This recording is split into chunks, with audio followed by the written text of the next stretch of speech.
Iran supreme leader ఆయతుల్లా Ali Khamenei హత్యకు నిరసనగా ఇవాళ ప్రపంచవ్యాప్తంగా నిరసన కార్యక్రమాలు చేపడతా ఉన్నారు.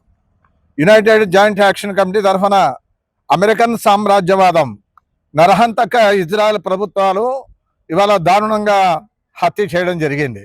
ఆయనతో పాటు వాళ్ళ కుమార్తె, తర్వాత అల్లుడు, మనవరాలు, భార్య కూడా, కుటుంబం అంతా కూడా మట్టు పెట్టారు. అదేవిధంగా 40 మంది కమాండర్స్ కూడా చంపారు. అదేవిధంగా యుద్ధోన్మాది అమెరికా, ఇజ్రాయెల్ కూడా దాదాపు పాలస్తీనా పైన దాడులు చేస్తూ ఇప్పటి వరకు కూడా యుద్ధం ఆగిన తర్వాత కూడా గాజా పైన దాడులు చేస్తూ ఉన్నారు.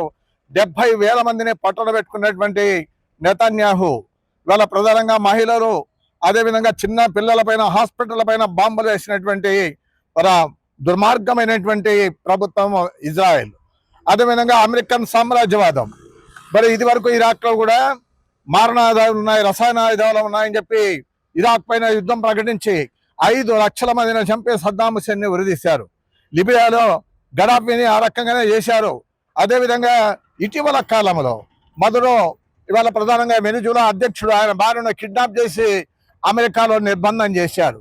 మొత్తం చమురు పైన ఆధిపత్యం కోసం గల్ఫ్ దేశాల్లో ఉన్నటువంటి మొత్తం అంతా చమురును తన గుప్పెట్లో పెట్టుకోవాలనేటువంటి ఒక దుర్మార్గమైనటువంటి కుట్ర, దుర్మార్గమైనటువంటి ఆలోచన ఉంది.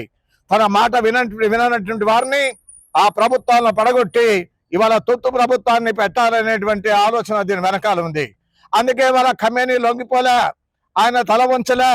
ఆయన ఒకటే చెప్పాడు, బ్రతికుండగానే చెప్పాడు, నన్ను చంపడానికి ప్రయత్నం చేస్తా ఉన్నారు, కానీ నా మరణం కంటే ఇరాన్ గొప్ప దేశం, ఇస్లామిక్ దేశం.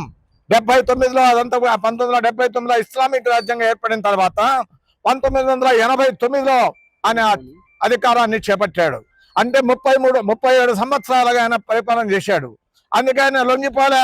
అందుకే అమెరికా, ఇజ్రాయెల్ వీళ్ళందరూ కూడా కూడబలుకొని మొత్తం అంతా కూడా ఆయన పైన దాడులు చేయడానికి ఇరాన్ పైన యుద్ధం ప్రకటించారు. కానీ ప్రతీకారంగా ఇవాళ ఇరాన్ కూడా దాడులు చేస్తా ఉన్నారు. కానీ చాలా మందికి అర్థం కాని విషయం ఏమంటే, అమెరికా బేస్లు ఎక్కడైతే ఉన్నాయో, అంటే అమెరికా స్థావరాలు ఎక్కడైతే ఉన్నాయో గల్ఫ్లో కానీ ఇతర దేశాల్లో కానీ వాటిపైన మాత్రమే దాడులు చేస్తా ఉన్నారు.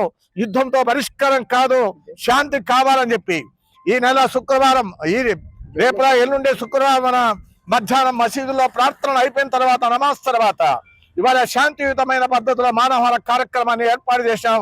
లౌకికవాదులు, ముస్లింలు అందరూ కూడా పాల్గొని ఈ కార్యక్రమాన్ని జయప్రదం చేయవలసిందిగా హృదయపూర్వకంగా విజ్ఞప్తి చేస్తా ఉన్నాం.